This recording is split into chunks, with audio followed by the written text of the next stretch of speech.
네. "왜 남은 떡을 안 챙겨왔니? 왜 물고기 조금밖에 그냥 안 갖고 왔니?" 뭐 이런 거 그거 갖고 책망을 하지 않으셨어요. 뭐가 적은 자요? 예. "믿음이 적은 자야. 왜 의심하느냐?"라고 "왜 두려워하느냐? 왜 무서워하느냐?"라고 주님께서 이 믿음에 대해서 책망을 하셨어요. 그렇다면 왜 예수님은 이 믿음을 크게 생각하실까? 그리고 믿음의 반대가 또 두려움이다라고 하는데 인생에 있어서 왜 사람들이 딴 길로 갈까? 두려워서요. 예. 그리고 왜 어떤 사람들이 하나님 말씀 가운데 순종을 못할까? 때때로는 두려워서요. 왜 하나님 앞에 전폭적으로 의지를 못할까? 왜 전부를 왜 투자하지 못해요? 이거 꽝이면 어떻게? 예, 막연한 두려움이 있을 때 그때 어렵겠지요.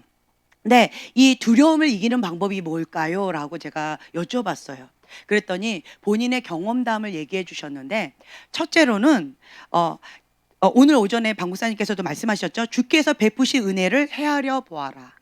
예, 지난 날 하나님께서 나에게 행하신 일들을 그 일들을 헤아려 보는 거예요. 아, 이런 일 하나님께서 하셨지 하면서 감사 찬양하는 거예요. 감사 찬양. 아, 하나님께서 이러한 일들을 하셨어. 하나님께서 이런 일들을 하셨어. 라고 하면서 이 믿음의 고백을 하고 하나님 앞에 찬양을 드리는 거예요. 그럴 때 두려움을 극복할 수 있다고 합니다. 아멘. 그리고 감사를 하게 되어지면 감사하는 마음이 생겨지면 내 마음 가운데 행복이 온다 합니다. 감사하지 않는 자에게 여기 가득 찬 게 있어요. 뭘까요? 이스라엘 백성이 광야에서 뭐 하다가 예, 원망과 불평을 해요. 그렇다면 원망과 불평하지 않으면 뭘 했으면 됐을까요?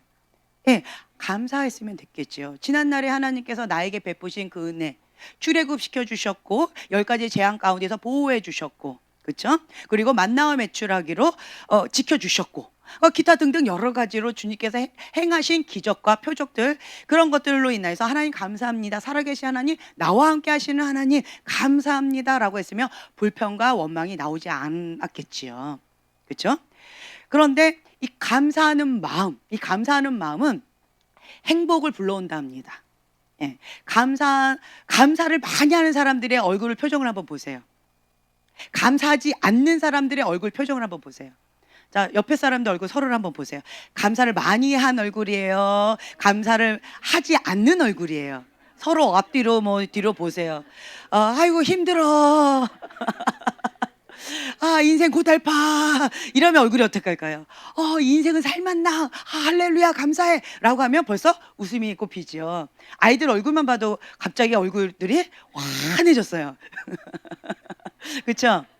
예, 아이들이랑 같이 있으면 거기가 이제 정말 천국인 것 같아요. 막 조금 막 힘겹고 막 이러다가 아이들이 노는 모습만 봐도 막 웃음이 빵 터져요.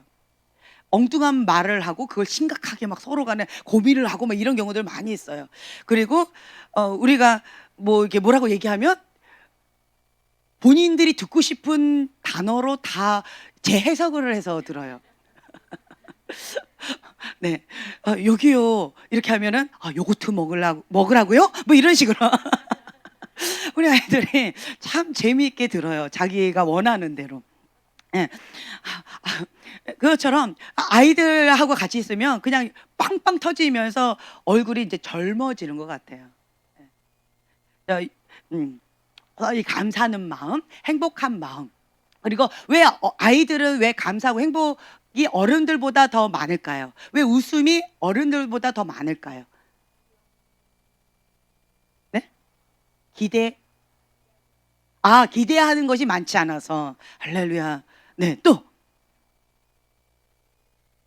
욕심을 별로 안 부려서. 네, 또 우리 소망이를 한번 보세요. 기대하는 게 굉장히 많습니다. 욕심? 아이고, 둘째 가라면 서럽습니다. 네, 아이들은 뭘까요? 그럼에도 불구하고 이 아이는 행복해요. 만족이 그래도 나름대로 많아요. 그게 뭘까요? 그게 뭘까요?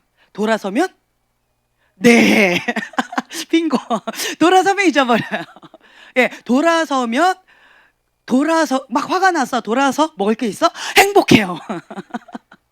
네. 그래서 순간적으로 슬픔이 있고 순간적으로 불평이 있다가도 어린아이들은 딱 순간적으로 바로 앞에 뭔가 기쁨이 있고 엄마가 있으면 그냥 행복해요. 먹을 게 많아도 엄마가 안 보이면 이 아이들은 슬퍼요. 불안해요. 두려워합니다. 아이들은 단순해요. 그렇죠? 그것처럼 어린아이와 같은 마음이 있는 자가 복되다라고 하시고 천국이 저희 것이며 라고 하셨는데, 날마다 천국을 누리기를 원하십니까? 네. 그러면 어떤 마음?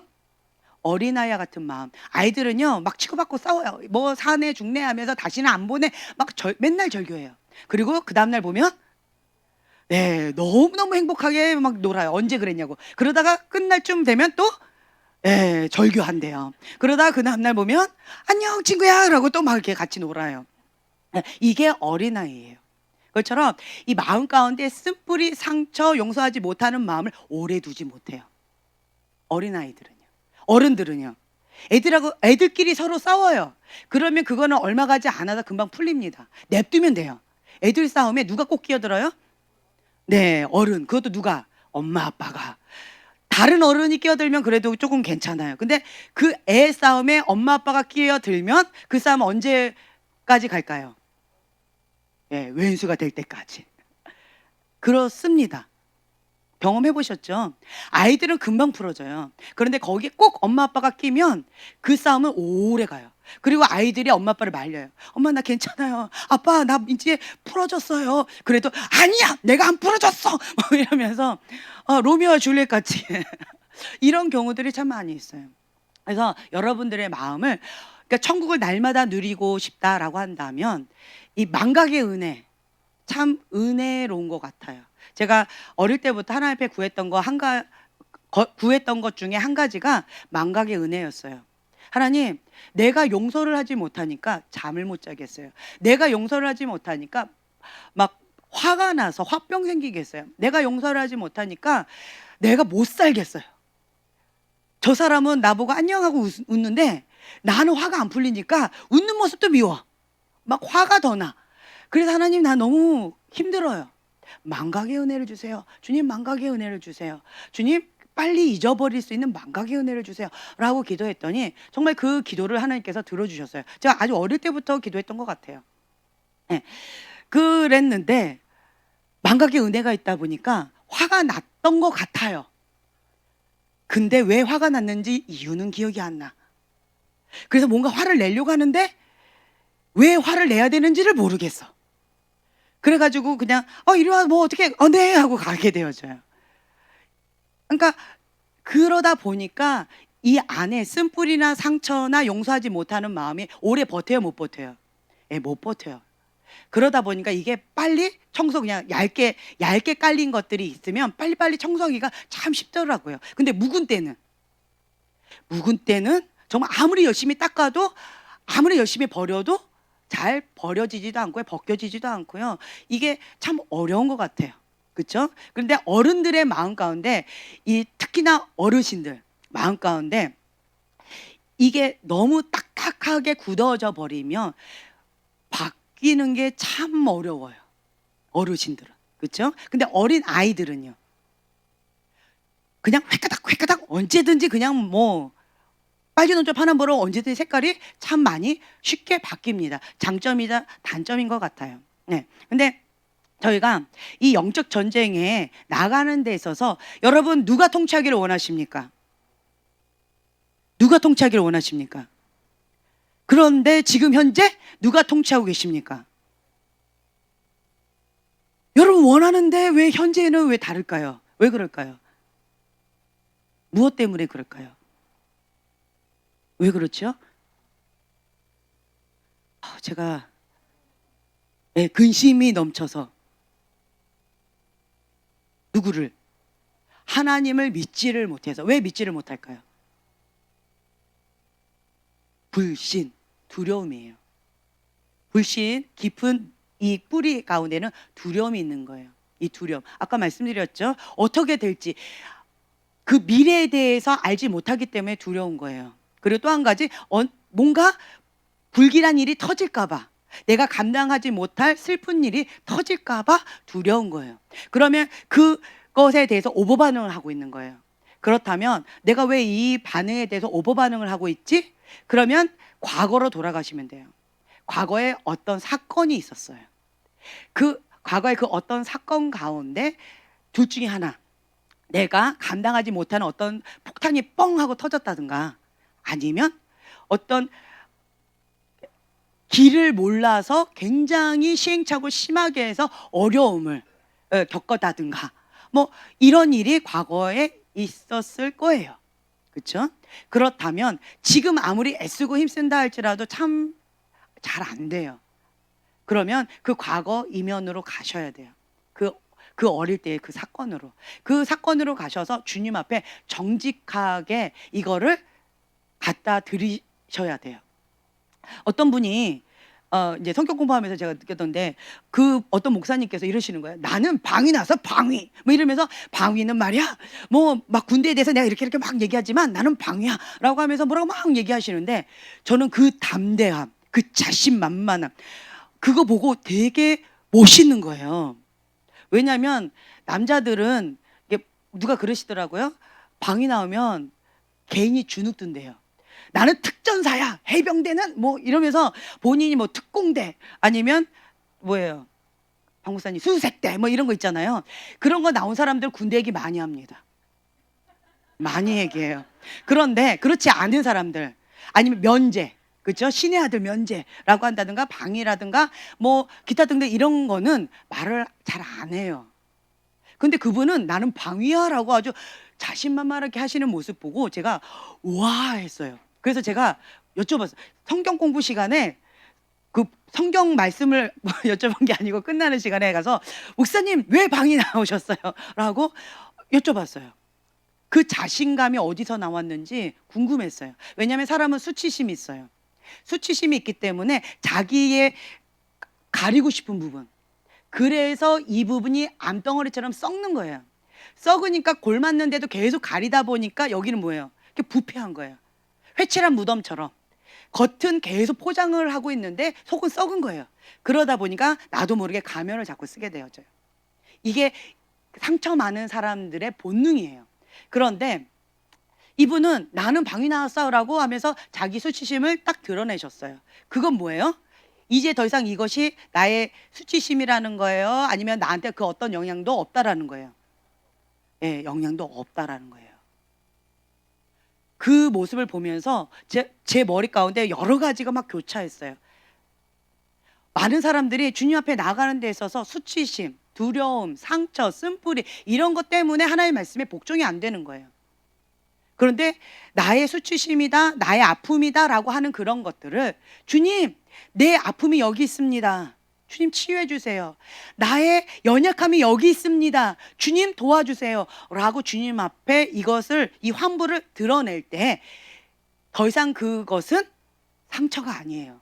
더 이상 그것은 수치가 아니에요. 혈류병 입었던 그 여인은 예수님의 옷자락을 붙잡으면 낫는다라는 믿음으로 잡았어요. 그렇죠? 그 믿음으로 치유를 받았어요. 그리고 예수님은 모든 사람들 앞에서 이 여자의 수치심을 드러내셨어요. 혈류병 낫다라고. 이제는 그 여자가 혈류병 때문에 수치심을 느낄까요? 안 느낄까요? 이제는 그 자기의 연약함이 이제는 뭐가 될까요? 간증이 되겠죠. 나의 연약함이 하나님의 강함을 드러내는 도구가 되어지겠죠.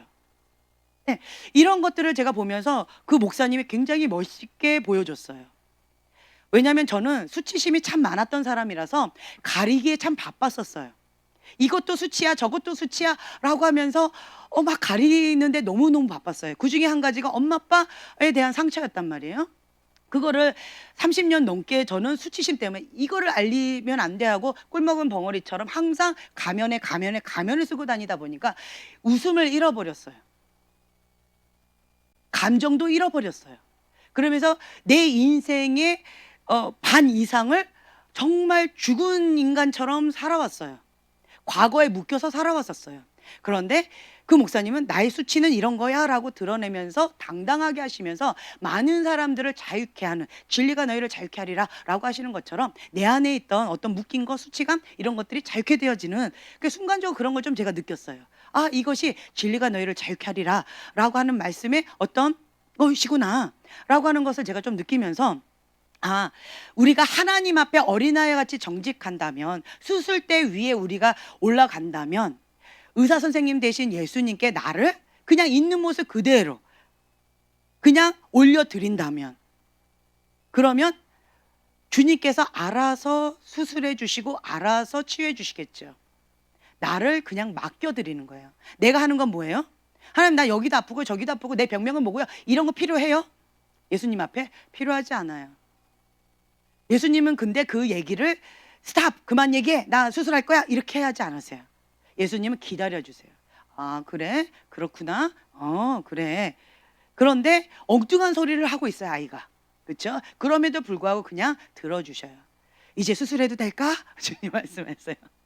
네. 그리고 맡겨드리면 내가 생각했던 것이 아닌 다른 거에서 문제가 생긴 경우도 있을 수가 있다는 거죠. 네. 그래서 주님 앞에 나아가면 나아갈수록 나 스스로 묶었던 것들, 나 스스로가 올가 묶었던 이런 것들 가운데서 자유를 느끼게 되어져요. 주님 안에는 어린아이 같은 마음으로 나가죠. 그러면 자유가 와요. 그러니까 제가 다른 사람보다 좀 자유를 느끼는 이유 중에 하나가 뭐냐면, 제가 하나님 앞에 나아갈 때는 포장하고 가지 않아요. 하나님 앞에 나아갈 때는 애기같이 갔어요. 애기같이. 그냥 애기처럼 있는 모습 그대로 갔어요. 주님은 나의 있는 모습 그대로 다 받아주셨어요. 그리고 나의 있는 모습 그대로 주님께서 이렇게 치유해 주시고 주님께서 받아주시는 거예요. 그런 경험을 통해서 내 안에 속사람이 계속 회복되어지고 치유되어지고 그리고 건강해되어지는 것들을 경험하면서 눌린 자아가 자유케 되어지는 거. 그러다 보니까 주님, 나 여기도 아파요. 주님, 여기도 치유해 주세요. 주님, 여기도 내가 좀 힘들어요. 눌렸어요. 갇혔어요. 포로가 되어졌어요. 주님, 여기도 좀 도와주세요. 라고 주님 앞에 계속 도움을 청한다는 거예요. 어저께 아이들하고 철로역정을 다시 한번 봤어요. 애들이 여러 번 봤대요. 그런데 그 다음 대목 벌써 알아요. 대사를. 뭐 이러면서 막 벌써 얘기를 해요. 정말 재미없게 보는 것 같아요, 아이들은. 그 대사를 다 외웠을 정도로 엄청 많이 봤대요. 그런데 저는 그 철로역정을 보면서 새롭게 막 이렇게 부딪히는 것들이 많이 있었어요. 처음에 절망의 늪에 딱 빠졌을 때 그냥 한 가지만 외치면 도와준대요. 뭐예요? 도와주세요. 그랬더니 바로 끄집어내 줬어요. 왜 나를 끄집어내 줬어요? 도와달라고 했지 않았냐고. 나를 부르지 않았냐고. 그래서 내가 도와준 거라고. 언제든지 도움이 필요하면 도와주세요 라고 하라고. 축사 사역할 때도 마찬가지예요. 어떤 사람이 하나님의 임재가 임하면 두 가지 반응이 있어요. 하나님의 임재가 임하면 그 안에 하나님께서 주신 아름다운 것들이 드러나요. 그런 경우 있어요. 그런데 그렇지 않은 두 번째 경우가 있어요. 내 안에 하나님부터 오지 않은 다른 어둠이 드러나는 경우가 있어요. 어둠이 드러날 때는 하나님의 임재가 임할 때 굉장히 고통스러워요. 네. 그래서 축사 사역할 때 하나님 임재가 딱 임하죠. 그러면 어둠이 딱 누르고 있다면 굉장히 고통스러워서 힘겨워요.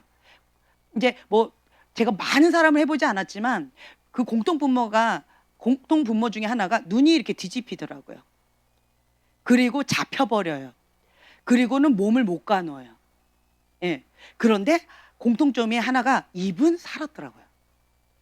말은 진짜 잘해요. 말은 이런 말 저런 말 막 별 얘기를 다 해요.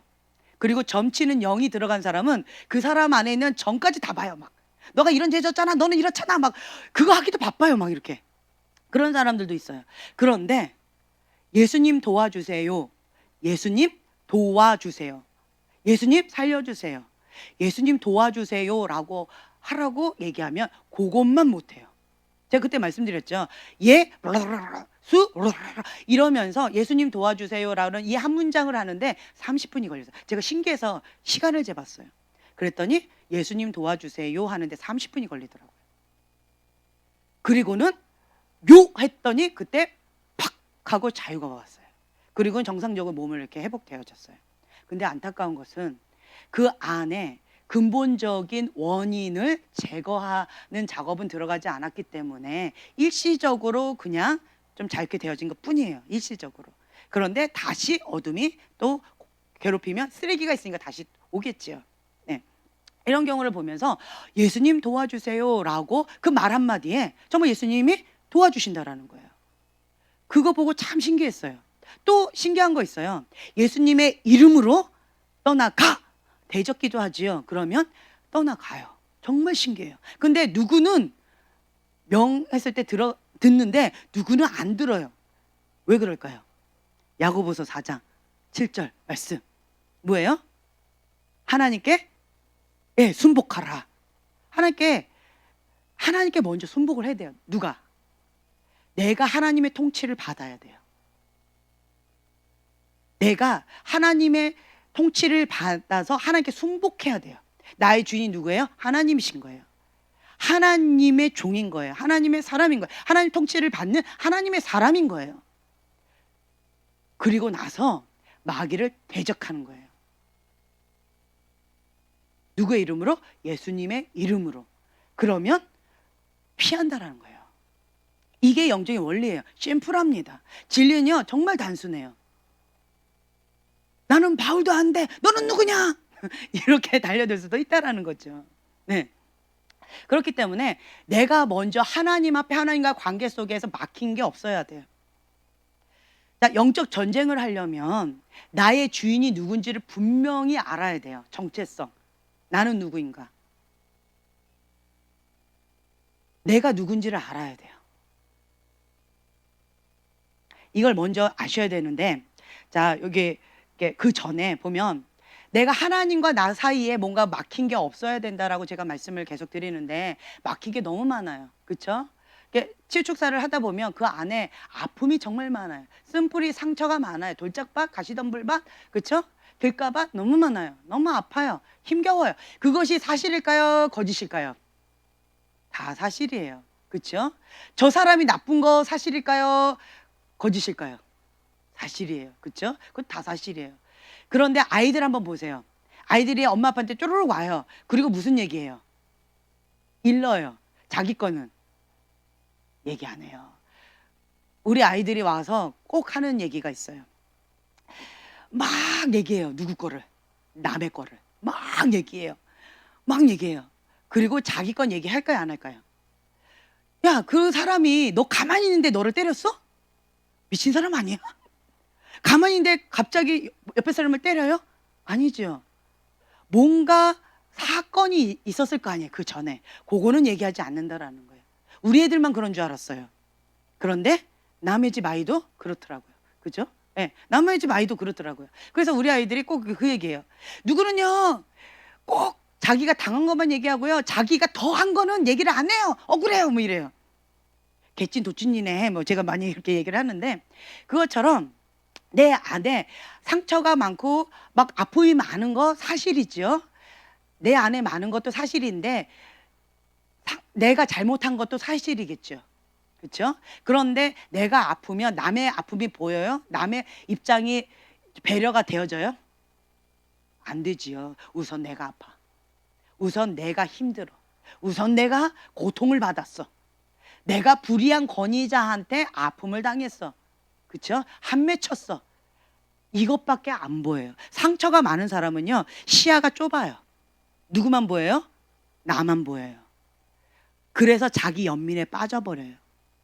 자기 연민에 빠진 사람은 그 슬픔의 늪에 빠져버려요. 자기 연민의 늪에 빠져버려요. 그래서 다 뭐라 하는 줄 알아요? 아이고 불쌍해라.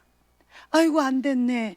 이것밖에 안 되어져요. 그럼 굉장히 슬퍼져요. 그러면 이제 이게 쳇바퀴 돌아버려요. 자기 연민의 늪에 빠져서 거기서 허우적대고 못 나와요. 그럼 반대로 여기서 어떻게 하면 나올 수 있을까요? 철로 역정을 한번 다시 보세요. 책을 한번 보시기도 하고요. 책 보는 거 나 힘들다 그럼 영화 보세요. 한글 버전도 있고요. 영어 버전도 있습니다. 예. 해서 한번 보세요. 그러면 이제 책을 보면 더 이렇게 구체적으로 볼 수 있으니까 더 많이 생각을 많이 하게 되니까 도움이 많이 되고요. 그리고 이미지상으로 영화를 봐도 또 도움이 많이 되어져요. 자, 늪에 빠졌어요. 뭐라고 외쳤어요? 도와주세요. 네. 자기 연민에 빠졌어요. 그럼 뭐 해야 돼요? 예수님 도와주세요. 그거 하는 거예요. 예수님 도와주세요. 왜? 내 마음이 아파요. 왜? 저 사람이 나를 아프게 했어요. 왜? 나 가만히 있었는데 나를 때렸어요. 왜? 모르겠어요. 억울해요. 그랬구나. 엉엉엉 우는 거예요. 이게 뭐예요? 도설기도예요. 제 말 이해가 되세요? 그래서 여기 막힌 거를 좀 뚫어줘야 돼요. 나의 한 맺힌, 한번 여기를 한번 눌러보세요. 여기. 자, 감각이 없는 사람 두 손을 한번 눌러보세요. 아, 잘 찾아보세요. 이 명치. 자, 아픈 사람. 자, 감각이 전혀 없는 사람. 배 말고 여기, 여기요, 여기. 예, 배 말고 여기요. 딱 여기, 요 자리. 예. 자, 아픈 사람, 안 아픈 사람. 자, 안 아픈 사람. 네, 지금 다 엉뚱한 데 누르셨어요. 지금 손든 사람은 지금 다 엉뚱한 데 누르신 거예요. 안 아플 리가 없으세요. 왜냐면 여기를 딱 눌렀을 때 마음의 병, 마음이 아픈 사람들 있죠. 지금 손든 사람들은 마음이 많이 아프신 분들이세요, 지금. 예, 그런데 안 아프대요. 그러면 엉뚱한 데 누르신 거예요, 지금. 예, 그 옆에 비스듬하게 누르신 거예요. 네. 예, 굉장히, 네. 배 아니고요. 예, 여기에요, 여기. 명치예요. 예, 손 내리셔도 되는데, 예. 네네. 그런데, 왜냐면, 예, 어찌됐든 여기가 아파요. 아파요. 예, 아파요. 왜 아프냐? 마음이 많이 참았어요. 자, 여기 안 아픈 사람, 화를 다 풀어버렸어. 상대방이 그 화 때문에 상대방이 내 거 아플 것까지 다 같이 아파. 예, 예, 엄청 아팠어요. 네. 그런데 화를 많이 났는데 참았어요. 참다 보니까 화병이 생겼어요. 자, 한국에만 있는 병이 뭐예요? 화병이에요. 왜 생겼을까요? 참아서 생긴 병이에요. 참아서 생긴 병. 그래서 아프실 거라는 거예요. 다른 데 누르셨다라는 거예요. 왜냐면 많이 참으시는 분이신데 손을 드셔서 네, 아파요. 자, 여기가 아프다라고 한다면 토설기도를 많이 해줘야 돼요. 토설기도. 그냥 뭐 얘기하냐면 아파요, 이거 얘기 많이 하셔야 돼요. 주님, 나 아파요, 나 힘들어요, 나 억울해요, 나 못 견디겠어요. 그냥 내 감정을 얘기하라는 거예요. 주님 도와주세요, 이렇게. 그걸 많이 하셔야 돼요. 그게 토설기도예요. 그러니까 시편 109편에 보면 참 잔인하게 막 이렇게 나와 있는데 잘 모르겠다. 시편을 가면 쭉 읽어보세요, 그냥. 그러면서 한번 해보세요. 시편에 아주 적나라하게 다 나와 있어요. 참 잔인하게 많이 나와 있어요. 구체적으로 잘 나와 있어요. 예, 이 토설기도를 많이 하세요. 토설기도를 많이 하면 얼굴이, 여러분 그 얘기 많이 들으셨을 거예요. 아, 고생을 안 한 얼굴 같아요, 이런 소리 들어보신 분 있죠. 나는 고생을 진짜 많이 했는데 고생을 안 하신 얼굴 같아요, 이런 소리 많이 들어보셨죠? 손 들어보세요. 그렇죠? 예, 그런 분들은 토설기도 많이 하신 분들이에요. 그렇죠? 많이 하셨죠? 나름대로. 예, 그런 분들은 하나님 앞에 많이 토로하신 분이에요. 하나님 앞에 엎드리신 분이에요. 인생의 폭풍이 정말 만만치 않은데, 그런데 그런 것들을 하나님 앞에 다 토로하고 주님 앞에 엎드렸더니 나의 아픔과 상처와 쓴뿌리를 주님이 다 가져가 주셔서 내 얼굴을 어떻게 하셨어요? 네, 뽀샤시. 네, 그렇죠? 네, 지금 나이하고 상관없이 거꾸로 가고 있죠. 그렇게 나의 얼굴을 주님께서 만져주신다라는 거예요. 근데 어떤 사람들 한번 보세요. 내 아픔에 비교하면 저 사람의 아픔은 세 발의 피야. 그런데 얼굴은 어때요? 김이 죽은 깨어 마냥 푹 눌려서 이 세상의 근심 걱정 혼자 다 짊어지고 가는 사람처럼 보이는 사람이 있어요. 그런 사람이 있죠. 네, 그런 사람도 있어요.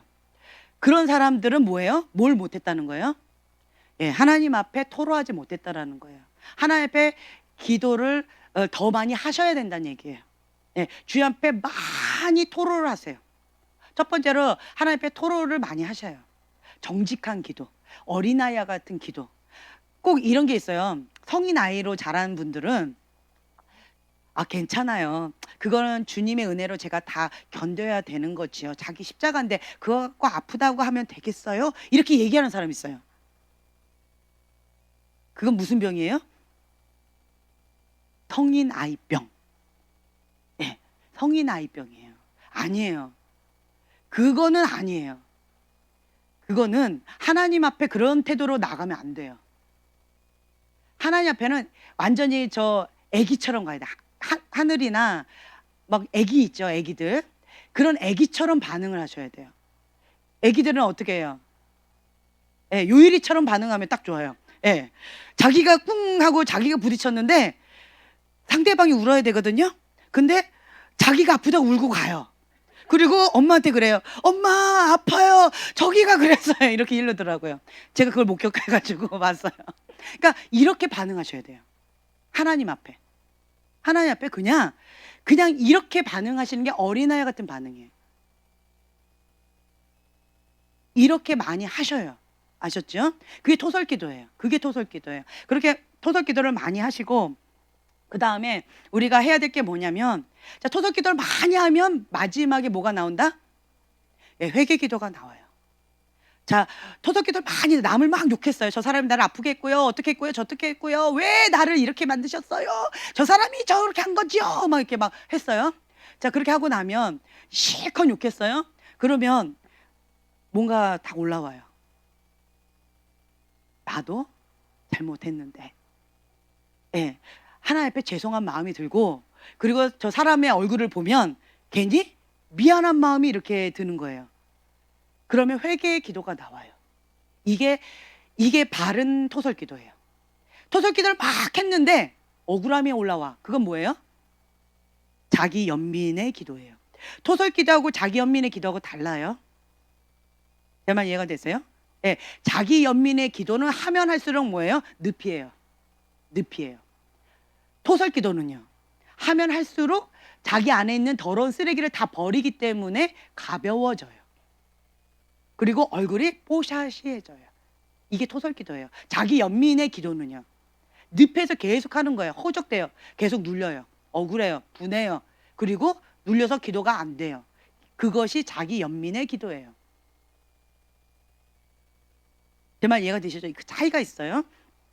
그래서 회개기도가 되어졌죠. 회개기도가 되어지면 그 다음에는 상대방을 뭐 해야 돼요? 용서해야 돼요. 용서는 뭐냐면 솔타이 되었어요. 용서하지 않으면 그 사람하고 나하고 뭐가 되어졌어요? 솔타이가 되어졌어요. 솔타이가 되어졌기 때문에 나는 원하지 않지만 바라봄의 법칙에 의해서 그 사람한테 받은 상처를 나는 그대로 10배 이상 다른 사람한테 그대로 하고 있어요. 한 배로 하지 않아요. 2배로 하지 않습니다.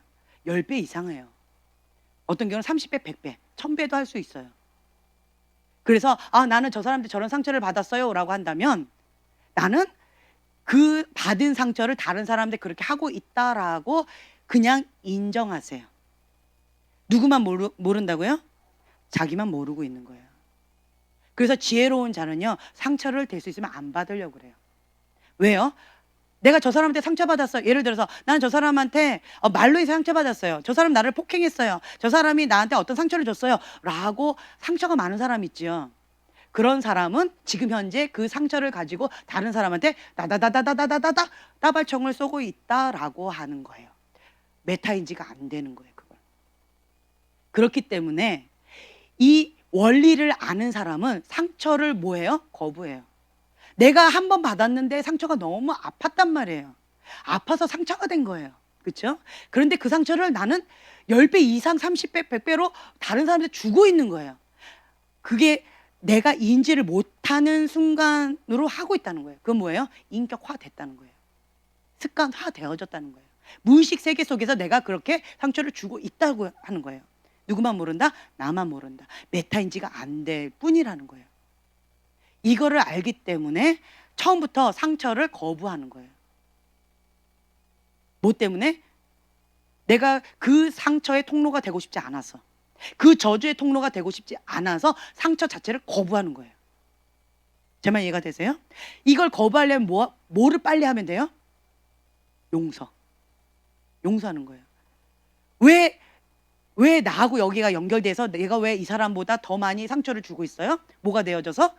소울타이가 되어져서. 미워하면, 용서하지 않으면 소울타이가 되어져요. 소울타이가 되어졌으면 계속 나는 똑같이 하고 있는 거예요. 10배, 30배, 30배, 60배, 100배로 다른 사람들 하고 있는 거예요. 그거가 싫기 때문에 저주의 통로예요. 이게 쓴뿌리의 통로인 거예요. 저주의 통로가 되고 싶지 않기 때문에 빨리 그것 때문에 용서하는 거예요. 망각의 은혜. 그래서 여러분 계속 구하세요. 하나님, 어린아이와 같이 내가 빨리 그걸 빨리 쉽게 잊어버리고 쉽게 털어버리고 쉽게 버려버릴 수 있는 그 용서의 은혜를 주세요. 용서할 수 있는 그 은혜를 주세요. 그걸 많이 구하시라는 거예요. 용서하면 이 솔타이가 끊어집니다. 솔타이가 끊어졌기 때문에 더 이상 그 상처에 영향을 받지 않을 뿐만 아니라 다른 사람한테 그 상처를 주지 않습니다. 이건 아주 중요합니다. 그래서 회개 기도를 했죠. 회개 기도를 하면 예수님 보혈로 이 문지방에 발랐기 때문에 이제는 죄가 합법적으로 들어올 수 없다라고 말씀을 드렸어요. 회개 기도를 했습니다. 예수님의 보혈 십자가의 은혜로 발랐어요. 문을 닫은 거예요. 그리고 나서 이 용서함으로 이거를 끊어버리는 거예요. 상관없다. 합법적인 근거를 끊어버리는 거예요. 합법적인 근거를 끊어버리기 때문에 더 이상 상관이 없는 거예요. 영향 주지도 않고요. 영향 받지도 않아요. 다른 사람한테 내가 주지도 않아요. 자유케 되어지는 거예요. 그래서 어떤 경우는 자기가 진짜 원하죠. 그러면 정말 아주 쉽게 간단하게 해방이 되어지는 경우가 있어요. 뭐 하면 돼요? 방금 얘기했어요. 회개 기도하고 용서하면 돼요. 주님, 내가 몰랐습니다. 내가 상처를 받아가지고 그 쓴뿌리 갖고 한 맺혀서 아파했는데 이것이 죄인지 몰랐어요. 주님, 이것이 사단한테 합법적인 근거로 내가 죄의 문이 열렸다는 걸 제가 몰랐습니다. 주님, 용서해 주세요. 내가 이걸 받은 것만 생각했지 피해자라고만 생각했지 가해자라고는 생각을 하지 못했습니다. 주님, 용서해 주세요 라고 회개기도 하는 거예요. 그리고 예수의 이름으로 용서합니다 하고 끊어버리는 거예요. 그러면 거기서 자유케 되어져요. 이거 아주 중요합니다. 네. 그리고요. 자, 그리고 나서는 이제 끊어졌어요. 죄하고 나하고 이제는 더 이상 상관이 없지요. 그럼 죄가 또 유혹해 옵니다. 그럼 어떻게 하면 돼요? 죄를 거부하는 거예요. 죄를, 어둠을 거부하는 거예요. 예수의 이름으로 떠나가라. 나는 너하고 상관없다. 이러는 거예요. 나니아 연대기에서 보면, 자, 에드몬드한테 계속 유혹이 와요. 누가? 마녀가. 겨울 마녀가 자꾸 유혹이 와요. 네. 그런데 굉장히 무서워해요. 그런데 에드몬드가 그 마녀를 향해서 무엇을 들어요? 겨냥해요? 말씀의 검으로 딱 겨눕니다. 나하고 너하고 상관이 없다라고 딱 물리쳐요. 말씀의 검으로 물리칩니다. 그런데 그 마녀가 사라지면서 뭐라고 얘기하냐면, 너 안에 야망이 있는 한 나는 너 안에 계속 있어. 무서운 말을 하고 떠납니다. 지금 당장은 대적하니까, 말씀의 검으로 대적하니까 쫓겨는 가는데요. 근본 뿌리는 어디에 있는 거예요? 여기 숨어 있으니까 계속 나타나는 거예요. 이게 없으면 안 나타나는 거예요. 제 말 이해가 되시죠? 그래서 이 쓰레기를 제거하는 게 아주 중요합니다. 죄의 유혹이 왔을 때 바깥에서 오는 거예요. 그러면 예수님의 이름으로 거절해 하셔야 돼요. 거부하셔야 돼요. 예, 죄도 거부하시고 어둠도 거부하시는 거예요. 나는 너하고 상관없다.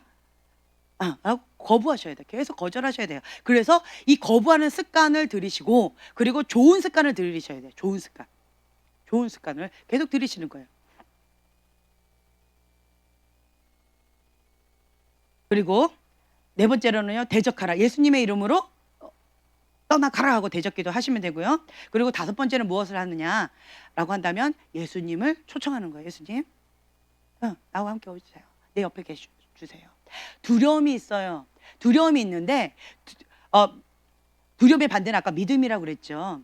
이 믿음이 생길 때, 두려움이 없어질 때는 베드로가 예수님이 이렇게 오실 때 내니 안심하라, 두려워 말라라고 오셨어요. 그랬더니 두려움이 싹 사라졌어요. 무엇을 봤을 때? 예수님을 바라봤을 때, 그렇죠? 그랬더니 담대한 믿음이 생겼어요. 그랬더니 베드로가 뭐라고 그랬어요? 예수님, 나에게 무리를 걸어라 라고 말씀해 주세요. 자기 혼자 그냥 걸으면 되는데 걸어라 라고 말씀해 주세요. 왜요? 예수님의 이름에 능력이 있는 걸 아는 거예요. 예수님의 입술의 명령에 이 모든 것들이 자연 만물이 굴복한다라는 것을 아는 거예요. 그렇기 때문에 명령해달라고 요청을 했어요. 믿었죠? 누구를 바라봤을 때? 예수님을 바라봤을 때. 그렇죠? 바라봤을 때는 그게 되어졌어요. 되어졌는데 근데 발을 딱 내딛었더니 현실의 문제에 딱 부딪혔어요. 뭐가 출렁출렁 거려요. 그렇죠? 뭔가 느껴져요. 자, 그랬더니 베드로가 뭘 쳐다봤어요? 풍랑이는 파도를 본 거예요. 그랬을 때 뭐가 딱 찾아왔어요? 두려움. 그랬더니 어떻게 됐어요? 베드로가 빠져버렸지요. 예. 그래서 우리가 첫째로 두려움이 올 때는 무엇을 찾아야 되느냐? 초점을 예수님께 고정하는 거예요. 초점 고정. 왜 사람들이 변질될까요? 초점을 잃어버렸어요. 초점을 잃어버렸어요. 제가 옛날 2010년도 때 꿈을 꿨다라고 말씀을 드렸어요. 예언스쿨을 하는 어떤 룸이었고요. 제가 학생으로 했었고요. 어떤 외국인 목사님이 선생님으로 나와 있었어요. 그런데 이곳 가운데는 한국 대통령이 나올 겁니다. 이렇게 얘기하셨어요. 우와, 누굴까? 이러고 있었어요. 그랬는데 갑자기 그 목사님이 딱 어떤 남자한테, 젊은 남자한테 딱 갔어요. 그리고 노려보시더라고요. 그러더니만 아무 말씀 안 하셨어요. 그리고 한마디 질문하셨어요. 하나님께 초점 맞춰 나아가고 있습니까? 그 질문을 하는 거예요.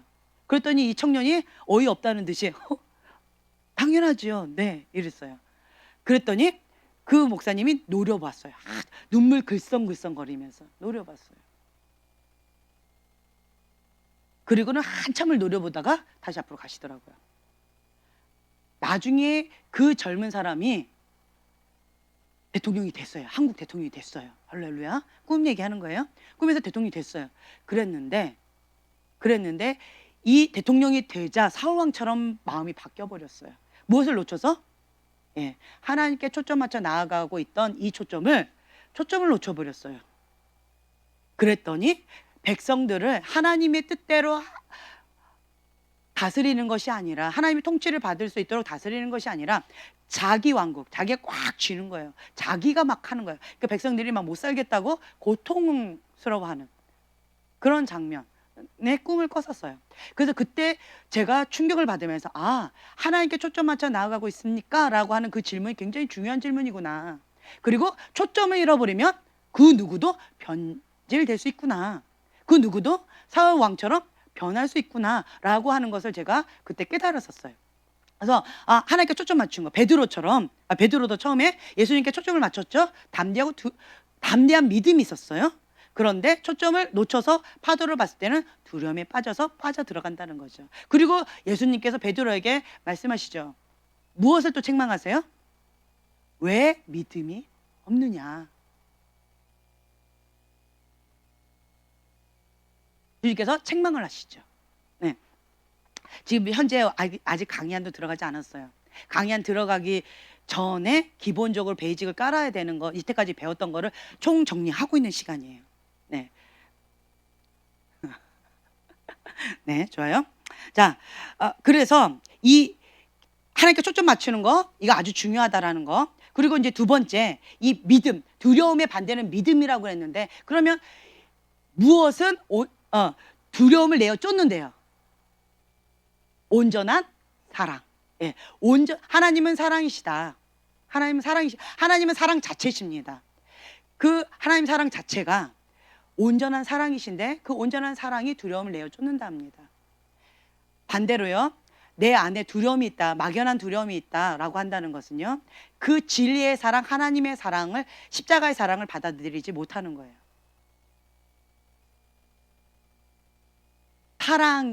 사랑 그 부분 가운데 뭔가 삐그덕거리는 거가 있을 때 두려움이 있습니다. 막연한 두려움이 있어요.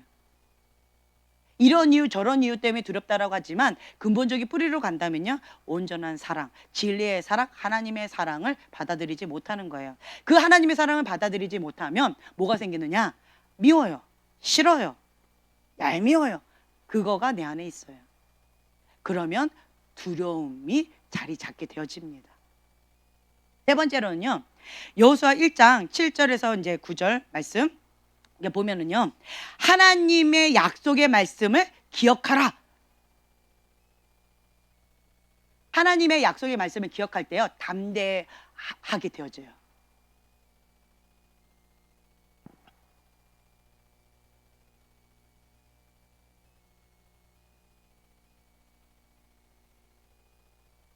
하나님께서, 자, 13절 말씀, 여호수아 1장 13절 말씀, 자, 한 목소리를 봉독하겠습니다. 여호와의 종 모세가 너에게 명령하여 이르기를 너희의 하나님 여호와께서 너에게 안식을 주시며 이 땅을 너에게 주시리라 하였나니 너희는 그 말을 기억하라.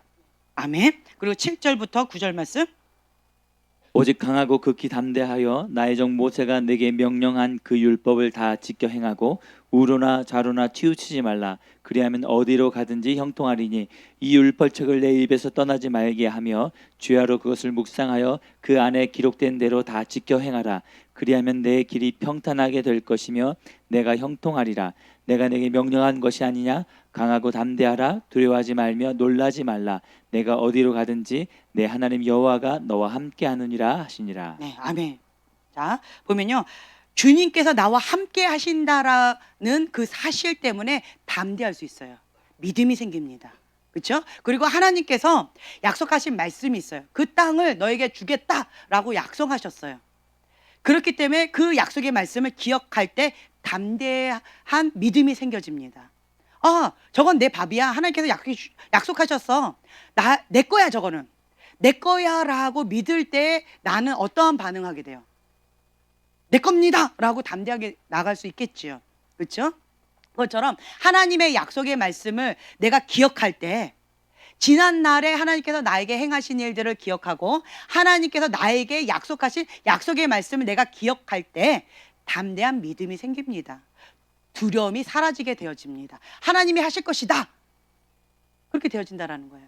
그래서 믿음에 있어서 이 세 가지, 예수님께 초점 맞출 때 주님께서 나와 함께 하신다라고 하는 그 믿음과, 두 번째 온전한 사랑은 두려움을 내어 쫓는다라고 하는 그 말씀과, 세 번째 하나님의 약속의 말씀을 기억할 때 담대한 믿음이 생겨집니다.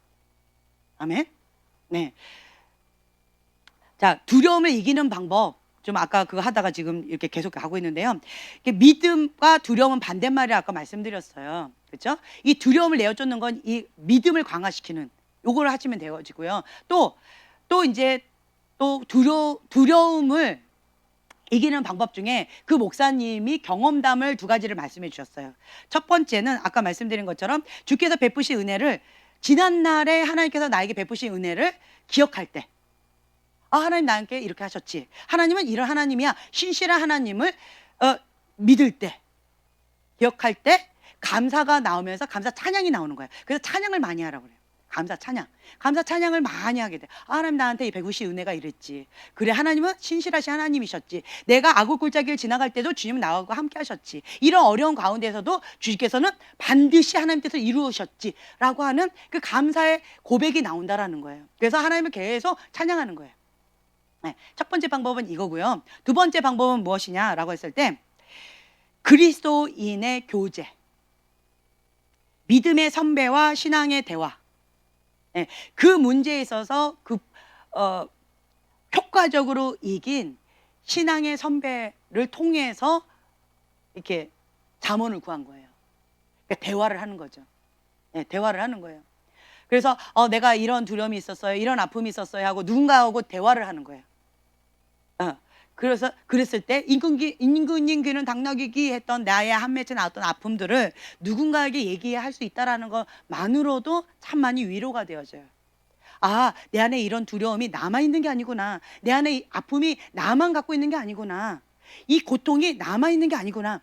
제가 상처가 많고 아픔이 많을 때 우리 엄마 아빠에 대한 상처가 많다고 얘기했잖아요. 그래서 이 세상에 가장 큰 상처를 가진 사람은 나야 라고 생각했어요. 그래서 그 누구에게도 말하지 못했어요. 그 누구에게도 내 감정을 들킬까 봐 감정에 대해서 무감각증이 생긴 것들이 있었어요. 그랬는데 그 수치를 딱 벗기고 드러냈을 때, 정말 제가 이제 한 30살? 그때 말씀드렸죠. 30살 정도 됐을 때 어떤 목사님한테 그냥 다시는 안 볼 목사님이었어요. 네, 다시는 안 보는 목사님인데 이제 마지막에 헤어지는 마당에 제가 갑자기 그 얘기를 꺼내서 우리 엄마 아빠는요 막 하면서 막 엉엉 울면서 막 얘기했어요. 그랬더니 그 목사님 굉장히 당황해 하셨어요. 이제 인사했는데 안녕하고 잘 가세요. 한국에 잘 가세요라고 인사하는 그 마지막 그 만남에 갑자기 내가 엉엉 울면서 엄마 아빠 어쩌고저쩌고 하니까 그 목사님 되게 당황해 하면서 그냥 들어주셨어요. 그냥 들어주셨어요. 그게 저가 남한테 처음 고백했던 것 같아요. 그러면서 엉엉 울면서 그러면서 내 안에 있던 아픔을 막 얘기를 하면서 뭔가 이렇게 뻥 뚫렸어요. 그리고 이제 하나님 앞에 그리고 사람들 앞에 이제는 그 얘기를 하는 거가 이제는 나한테 수치가 되지 않고요. 이제는 그거가 나한테 어떤 영향도 받지도 않고 영향을 주지도 않아요. 부정적인 영향을. 오히려 그 아픔이 나의 연약함이요. 다른 사람한테 이렇게 치유받은 치유자로서의 영향을 주더라고요.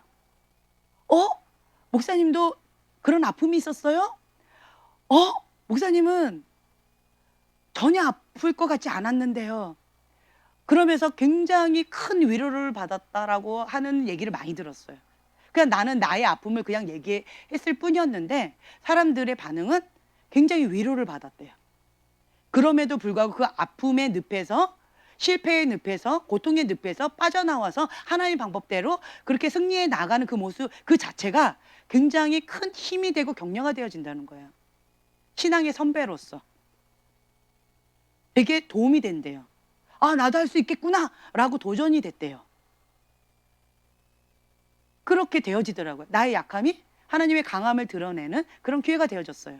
그러면서 내가 그때 이후로 정말 고등학교 2학년 때 선생님이 나한테 너는 지연아 치유받은 치유자가 될 거야 라고 하면서 상한 감정의 치유 그 책을 전달해 주셨다 했잖아요. 근데 정말 제가 그렇게 되어졌더라고요. 그때 당시는 에이 말도 안 돼요 라고 했는데 그렇게 되어졌더라고요. 그래서 참 감사한 마음이 참 많이 생겼어요. 그 고등학교 2학년 때 그 선생님한테 얼굴도 기억이 안 나요. 누군지도 기억이 안 나요. 다만 그냥 여자 선생님이었던 것만 기억이 났어요. 근데 그냥 너무 감사해요. 그 선생님한테. 이름도 얼굴도 기억이 안 나지만 선생님 감사해요. 나한테 나는 불가능하다고 생각했던 것을 선생님이 마음에 딱 심어주시면서 그 책을 주셨는데 내가 진짜 치유받은 치유자가 되어져서 다른 사람한테 이 말을 똑같이 하고 있네요. 여러분도 치유받은 치유자가 될 수 있어요 라고 할 수 있네요. 하나님 앞에 어린아이 같이 내 것을 다 토로해버리는 거예요. 수치를 드러내는 거예요. 수술 받으려고. 그랬더니 치유받은 치유자가 되어져서 다른 사람한테 이렇게 하나님이 사용하시더라고요. 여러분도 그렇게 될 수 있습니다. 아멘. 네. 그래서 이 두려움을 이기는 방법 이 두 가지를 말씀하시더라고요. 그래서 참 많이 와닿았어요. 그리고 믿음을 더 강화시키는 세 가지 아까 말씀드린 거 그거를 이제 붙잡고 나아가시게 되어진다면 여러분들은 그 어둠은 쭈그러들고요. 내 안에 있는 하나님께서 주신 믿음의 강함은 더 성장해 나갈 수가 있다라고 하는 거죠. 네, 아멘. 자, 그러면서 내 마음, 속사람이 강해지면서요. 마음 지키는 것이 좀 더 수월해져요. 여러분들은 마음 지키는 거, 그러니까 예를 들어서 뭐 이렇게 사역을 했잖아요. 사역을 했는데 획닥 이래요. 딱 보면 속사람이 너무 약해. 아무리 이렇게 해도 안 돼. 왜 그럴까요? 방금 얘기했어요. 마음. 속사람이 약한 거예요. 속사람이 약하니까 마음을 못 지켜요. 잠언서 4장 23절을 보면은 뭐라고 돼 있어요? 무릇 지킬 만한 것 중에 무엇을 지켜라? 마음을 지키라. 생명의 근원이 어디서 나온다? 마음에서 나온다. 생명이 나온대요. 생명의 근원이 마음에서 나온대요. 그래서 영적 전쟁에 나가기 전에 마음을 지켜야 돼요. 마음을 지키지 못하는 사람은 영적 전쟁에 나갈 수 없습니다. 제가 지금 현재 영적 전쟁은 통치권 싸움이다. 하나님의 통치를 받는 싸움이다. 영적 전쟁에 나가기 전에는 방금 이러한 것들을 해야 된다. 회개 기도하고 토속 기도하고 용서 그리고 죄 어둠에 대해서 거부하고 죄의 문을 닫고 그렇죠? 그리고 예수님의 이름으로 대적하고 그리고 예수님을 초청하고 이 속사람을 강하게 하는 거예요. 토속 기도하면서 강하게 하는 거 마음을 지키는 거예요. 마음을 지키고 난 다음에 그 다음에 영적 전쟁에 나갈 수 있습니다. 우리가 지금까지 배웠던 게 이거였어요. 여러분 잘 따라와 주셔야 돼요. 제 말 이해가 됐어요? 네, 지금까지 했던 게 이제 이거고요. 그리고 지금 오늘 새로 받은 교재 있잖아요. 이 교재를 가지고 이제는 영적 전쟁의 시작인 거예요. 우리가 배웠던 게 지금까지 했던 오늘 이제 복습을 했어요. 그래서 이 다음 주부터는 이 다시 오시는 예수님, 이 말씀 진리의 검을 가지고 어떻게 효과적으로 영적 전쟁에 나가느냐, 이거에 대해서 여러분들과 함께 나누게 될 것입니다. 네, 기대가 되십니까? 네, 아멘.